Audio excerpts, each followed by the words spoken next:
From a very early age, we learn that in order to be accepted, we need to fit in. As children, we are taught that the right thing to do is to please, follow rules, obey without questioning. They say it's for our own good, that this is how we earn love, respect, and recognition. But what no one explains is the silent cost of this behavior. The price of constantly trying to fit in is, very often, giving up who we truly are.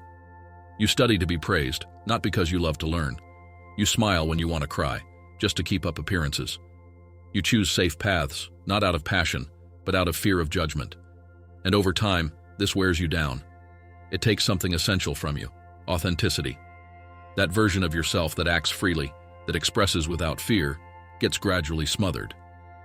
Carl Jung, one of the greatest thinkers in psychology, said that everything we leave unconscious ends up controlling our lives, and we call that destiny. Think about that. How many of your choices were truly yours? How many opinions have you swallowed? How many dreams have you set aside? How many times have you kept silent to avoid discomfort? This behavior, when repeated for years, traps you in an invisible cycle where your happiness depends on what others expect from you. And deep down, there's an emptiness. Because you can do everything right, be polite, successful, pleasant. But there will always be someone to criticize you, someone who disapproves, someone who projects their own conflicts onto you. And the more you try to please, the further you drift from yourself. You adjust, adapt, mold yourself, and even so, it never seems enough. That's where the prison lies. When your self-esteem is in other people's hands, any opinion can tear you down. A sideways comment, a look of disdain, an unexpected critique, all of that gains more power than it should. You live as if you're constantly on trial. And the cruelest part is realizing that, most of the time, those people who affect you so deeply barely know your story. They don't carry your past, they don't feel your pain, they don't know your efforts. Yet still, you give them the power to validate or invalidate your existence. And maybe the most important thing is understanding that this way of living is not mandatory. You can stop. You can break free from this cycle. You can reclaim your emotional autonomy. But for that, you must take the first step. Acknowledge the weight you carry and where it comes from.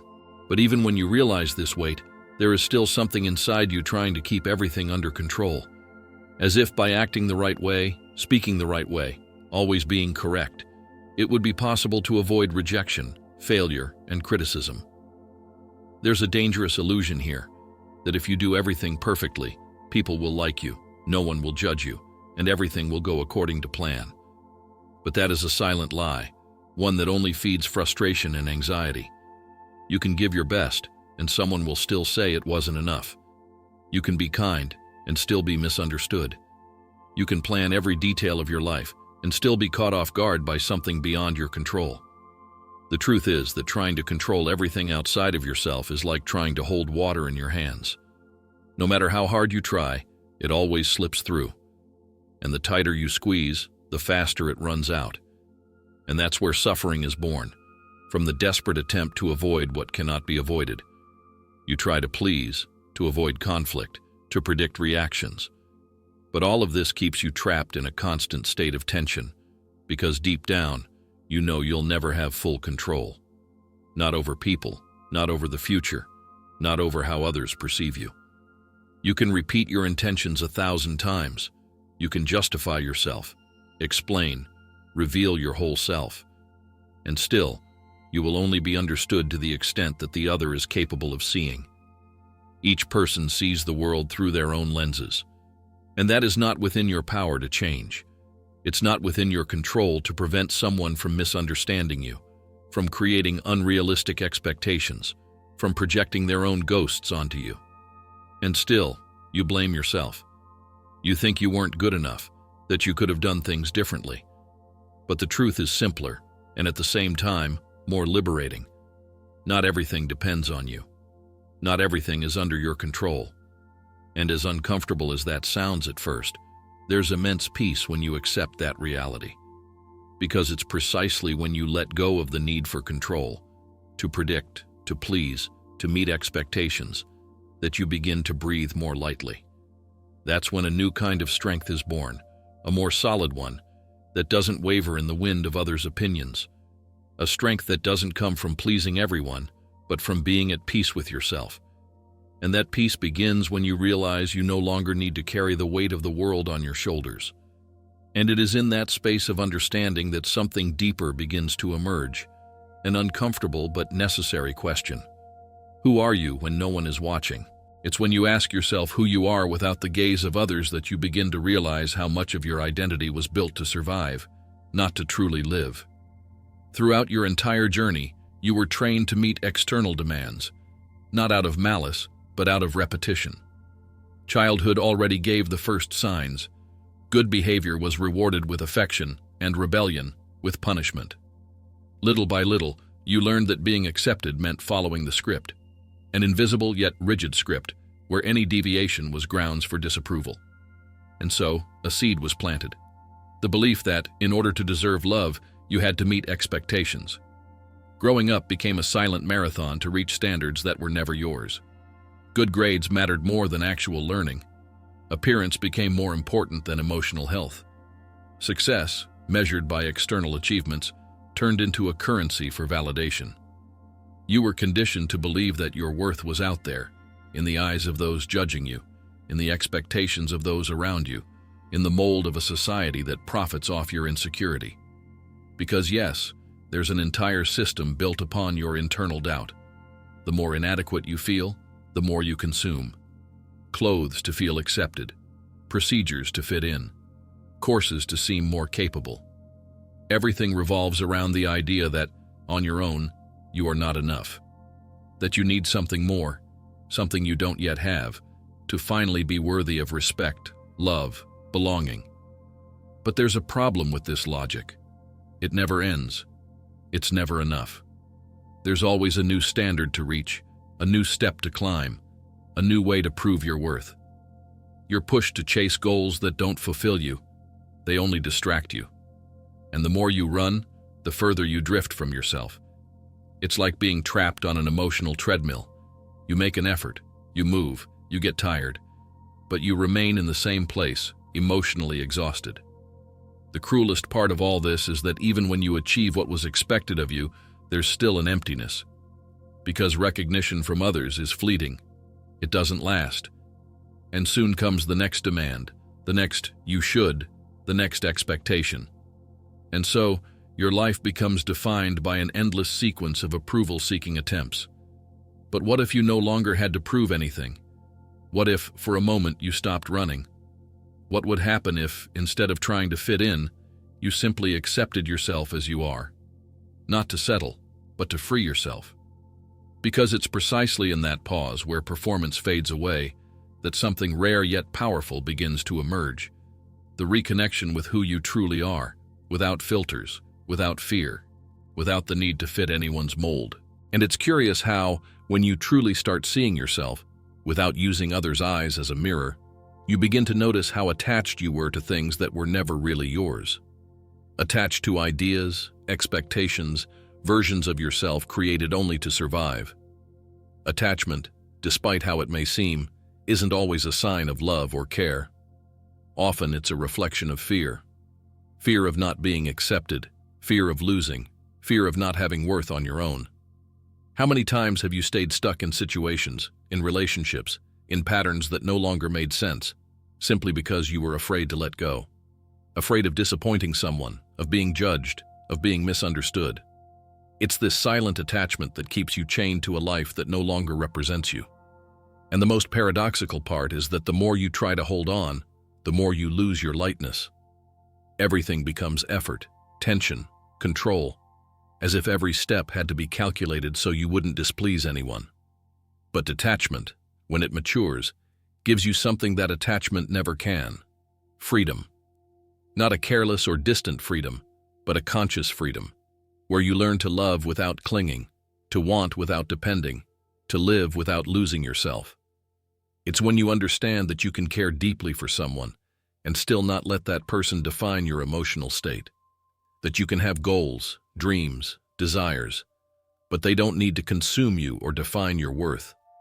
And maybe, for the first time, you realize that being at peace with yourself doesn't require having everything under control. That true strength doesn't lie in pushing until you're drained, but in knowing when to let go, without fear. Letting go of the need to be understood all the time. Letting go of the past that no longer aligns with who you are now. Letting go of that old version of yourself that only existed to please others. Detachment, contrary to what many believe, isn't coldness. It isn't giving up on things or people. It's actually the emotional maturity to realize that your value no longer needs to be tied to external circumstances. It's the ability to walk lightly, even when everything around you insists on weighing you down. And in that process, you begin to discover something almost magical. When you stop forcing things, they flow. When you stop depending, they reveal themselves more clearly. And when you stop clinging, you begin to live more truthfully. Because what once seemed essential now reveals itself to be just noise. And what truly matters, what's really yours, what has roots, doesn't go away just because you chose not to depend on it anymore. On the contrary, it's in that space of freedom that what's real remains, and what was only illusion finally dissolves. As you begin to let go of what isn't yours, something quiet starts to shift inside you. You realize you no longer have to walk on eggshells, choosing every word as if you're always stepping into a minefield. That need to justify everything, to explain your decisions, to constantly prove that you're worthy of respect, it starts to lose meaning. The critical voice that once screamed inside your head begins to fade, and little by little, what's left is silence. But not that uncomfortable silence, a kind of peace you may have never felt before. And then, for the first time, you act without fear of what others might think. You make decisions without seeking approval. You change your mind without carrying guilt.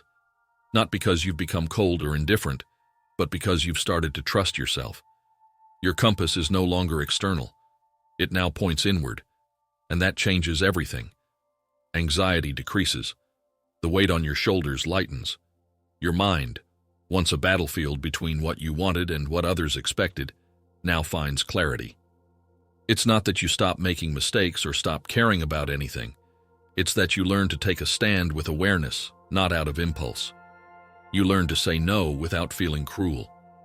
You learn to walk away from what hurts without carrying the burden of guilt.